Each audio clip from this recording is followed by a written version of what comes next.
ओम गणेशी महागणेशाय नमः। राधे राधे दोस्तों, कैसे हैं आप सब। दोस्तों, अश्विन मास की कृष्ण पक्ष की एकादशी को इंद्रा एकादशी का व्रत रखा जाता है। इस व्रत को रखने से जीवन में सुख समृद्धि आती है और मृत्यु के बाद मोक्ष की प्राप्ति होती है। इंद्रा एकादशी का व्रत करने से 7 पीढ़ियों के पितर पाप मुक्त हो जाते हैं, पितरों का उद्धार होता है और पितृदोष से मुक्ति मिलती है। इस बार इंद्रा एकादशी का व्रत 10 अक्टूबर को रखा जाएगा और व्रत का पारण 11 अक्टूबर को किया जाएगा। व्रत पारण करने का शुभ मुहूर्त 11 अक्टूबर की सुबह 6:19 से सुबह 8:39 तक रहेगा। इस बार इंद्रा एकादशी पर पूरे 150 वर्षों बाद कई अद्भुत संयोग बन रहे हैं। यह एकादशी पितृपक्ष के दौरान आती है, इसलिए इस एकादशी को श्राद्ध एकादशी या पितृपक्ष एकादशी के नाम से भी जाना जाता है। माना जाता है इस व्रत के पुण्य प्रभाव से व्यक्ति जन्म मरण के चक्र से मुक्त हो जाता है। यमलोक में यमराज जिन पितर को दंड स्वरूप नरक लोक का कष्ट देते हैं, वे इंद्रा एकादशी व्रत के पुण्य से मुक्त हो जाते हैं। इस एकादशी का व्रत रखकर इसके पुण्य को पितरों को देना चाहिए।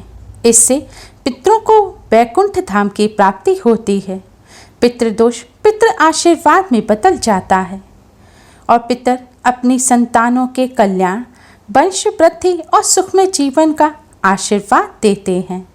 माना जाता है जिनके पितरों को मुक्ति नहीं मिलती, जिनके पितृ अपनी संतान से खुश व तृप्त नहीं होते, उन्हें पितृदोष लगता है और जिन्हें पितृदोष लगता है उन्हें देवी देवताओं का भी आशीर्वाद प्राप्त नहीं होता। शास्त्रों में पितृदोष को सबसे बड़ा दोष बताया गया है। जिस घर में पितृदोष होता है उन्हें कई प्रकार की परेशानियां, हानियां उठानी पड़ती हैं। घर में कलह, अशांति रहती है, रोग पीड़ाएं पीछा नहीं छोड़ती, घर में आपसी मतभेद बने रहते हैं, कार्यों में अनेक प्रकार की बाधाएं उत्पन्न होती हैं, संकट, अनहोनियां, अमंगल की आशंका बनी रहती है। ऐसे घर परिवार में सदैव धन का अभाव रहता है, साथ ही अनेक प्रकार के महादुखों का सामना करना पड़ता है।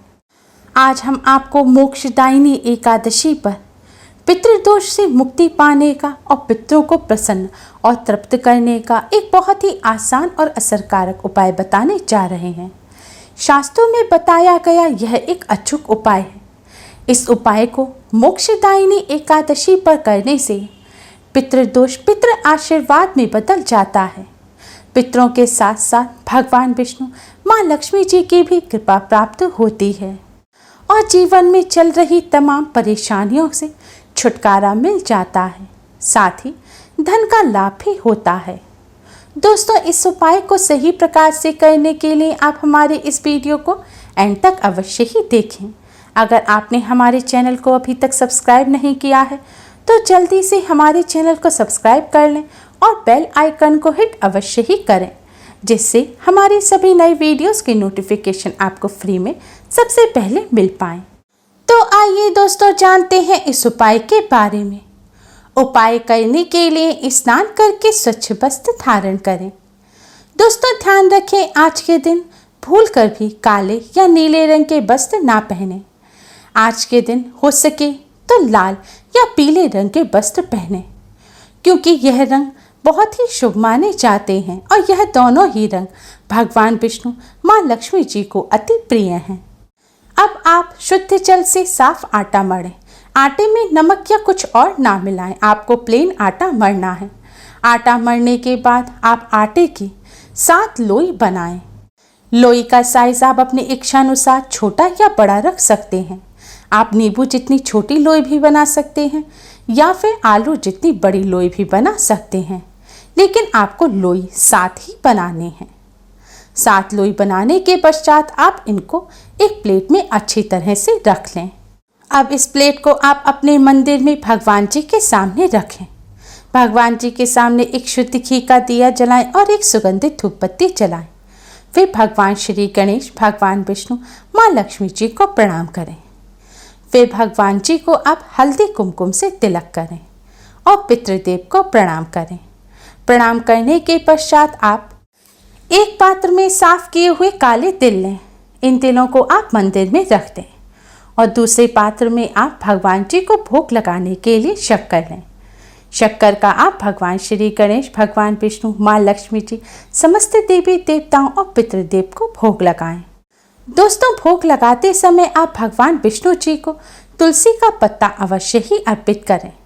लेकिन एकादशी के दिन तुलसी का पत्ता नहीं तोड़ा जाता, इसलिए आप एक दिन पुरानी तुलसी जी भी ले सकते हैं या फिर एक दिन पहले भी आप तुलसी के पत्ते तोड़कर रख सकते हैं। या तुलसी जी के पास अपने आप से जो टूटकर गिर गए हैं पत्ते, आप उनको भी ले सकते हैं। लेकिन भगवान विष्णु जी को भोग लगाते समय तुलसी का पत्ता अवश्य ही रखें, क्योंकि बिना तुलसी पत्र के भगवान विष्णु जी भोग को स्वीकार नहीं करते। भोग लगाने के पश्चात आप भगवान विष्णु जी के इस मंत्र का 108 बार जाप करें। मंत्र इस प्रकार है: ओम नमो भगवते वासुदेवाय, ओम नमो भगवते वासुदेवाय। भगवान विष्णु जी के मंत्र का जाप करने के पश्चात आप पितृदेव के मंत्र का जाप करें। पितृदेव का मंत्र इस प्रकार है: ओम पितृदेवताय नमः, ओम पितृदेवताय नमः। इस मंत्र का भी आपको 108 बार जाप करना है। इस तरह पूजन करने के पश्चात आप भगवान श्री गणेश, भगवान विष्णु, माँ लक्ष्मी जी को प्रणाम करें।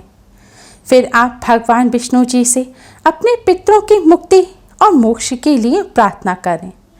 दोस्तों, शास्त्रों में भगवान विष्णु, माँ लक्ष्मी जी को ही पितृदेव बताया गया है, इसलिए पितरों की मुक्ति के लिए भगवान विष्णु, माँ लक्ष्मी जी का पूजन अवश्य ही करना चाहिए। आज के दिन आप भगवान विष्णु जी से अपने पितरों द्वारा किए गए जाने अनजाने में सभी गलतियों की क्षमा प्रार्थना करें। पितरों की आत्मा की शांति और तृप्ति की भी प्रार्थना करें। इसके बाद आप पितरों को प्रणाम करें। पितरों से अपने और अपने परिवार द्वारा जाने अनजाने में की गई सभी गलतियों की क्षमा मांगें और पितृदोष से मुक्ति की प्रार्थना करें। भगवान विष्णु, माँ लक्ष्मी जी, पितृदेव से सभी कष्टों और संकटों को दूर करने की प्रार्थना करें। प्रार्थना करने के बाद आपने भगवान जी को जिस शक्कर का भोग लगाया है, उस सारी शक्कर को आप सातों आटे की लोइयों पर लगा दें। शक्कर लगाने के बाद सभी आटे की लोइयों पर आप थोड़े थोड़े काले तिल लगा दें।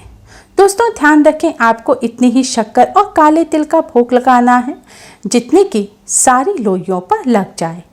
तिल और चीनी आपको बचानी नहीं है। तिल और शक्कर लोइयों पर लगाने के बाद आपने भगवान जी को जिस तुलसी दल का भोग लगाया है, उसे भी आप एक लोई पर रख दें। अब आप यह सभी लोई लेकर गौ माता के पास जाएं। गौ माता को प्रणाम करें और गौ माता को यह लोइयाँ खिला दें। दोस्तों, देवी देवताओं का आशीर्वाद प्राप्त करने के लिए, पितरों को तृप्त और मुक्त करने के लिए, पितृदोष से मुक्ति पाने के लिए, पितरों का आशीर्वाद प्राप्त करने के लिए पंचबलि का विधान बताया गया है। पंचबलि यानी कि गौ माता, स्वान, कौवे, चींटियाँ और देवताओं को भोजन कराना, क्योंकि यह पांचों अलग अलग तत्व के प्रतीक हैं, लेकिन शास्त्रों में इनमें सबसे श्रेष्ठ गौ माता बताई गई हैं। गौ माता पंच तत्वों की प्रतीक हैं। गौ माता में समस्त देवी देवताओं का वास होता है। गौ माता को माँ लक्ष्मी का ही स्वरूप माना जाता है। गौ माता में 33 कोटि देवी देवताओं का वास होता है। गौ माता को भोजन कराने से, गौ माता की सेवा करने से समस्त 33 कोटि देवी देवताओं का आशीर्वाद प्राप्त होता है। गरुड़ पुराण और भागवत पुराण के अनुसार जब मनुष्य मृत्यु के पश्चात नरक लोक में बैतरणी नदी में फंस जाता है, तब गौ माता की कृपा से गौ माता की पूंछ पकड़कर ही बैतरणी नदी से बाहर निकल पाता है। इसलिए पितरों को प्रसन्न करने के लिए और पितृदोष से मुक्ति पाने के लिए गौ माता की सेवा अवश्य करनी चाहिए। गौ माता को भोजन कराने से ब्राह्मण को भोजन कराने के बराबर पुण्य फल की भी प्राप्ति होती है। गौ माता को इस प्रकार से आटे की 7 लोइयाँ खिलाने से गौ माता की कृपा से, भगवान विष्णु माँ लक्ष्मी जी की कृपा से 7 पीढ़ियों तक के पितरों को मुक्ति मिल जाती है और पितृदोष पितृ आशीर्वाद में बदल जाता है। गरुड़ पुराण में बताया गया है कि भगवान विष्णु जी को अर्पित किया हुआ तुलसी दल पितरों के नाम से गौ माता को खिलाने से पितृगण प्रसन्न होते हैं। पितृगण गरुड़ पर सवार होकर विष्णु लोक को चले जाते हैं। इस तरह गौ माता को तुलसी दल खिलाने से पितृ प्रलय काल तक संतुष्ट रहते हैं। इसलिए दोस्तों, आप भी भगवान विष्णु, माँ लक्ष्मी जी और पितृदेव का आशीर्वाद प्राप्त करने के लिए, पितरों की आत्मा की शांति, मुक्ति और तृप्ति के लिए और पितृदोष से मुक्ति पाने के लिए इस उपाय को अवश्य ही करें। दोस्तों, गौ माता को भोजन कराते समय इस बात का ध्यान रखें कि सबसे पहले आपको गौ माता को वह लोई खिलानी है जिस पर तुलसी दल है। उसके बाद आप सारी लोइयां गौ माता को खिला दें।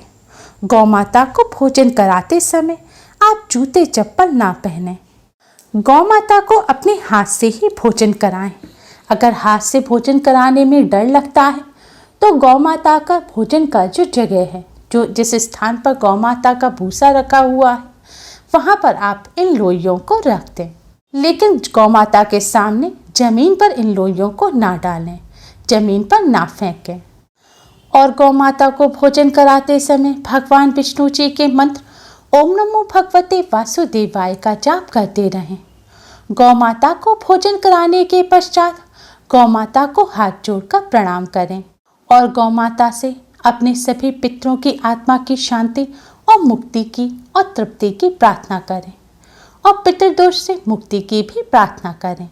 मोक्षदायिनी एकादशी के शुभ अवसर पर इस उपाय को अवश्य ही करें और इससे लाभ प्राप्त करें। उम्मीद है आपको हमारी ये वीडियो पसंद आई होगी। प्लीज़ लाइक करें, हमारे इस वीडियो को अपने फ्रेंड्स और रिश्तेदारों में ज़्यादा से ज़्यादा शेयर करें जिससे वह भी इसका लाभ उठा सकें। हमारी और भी वीडियोस के लिए हमारे चैनल को सब्सक्राइब करना ना भूलें। Thanks for watching. Radhe Radhe.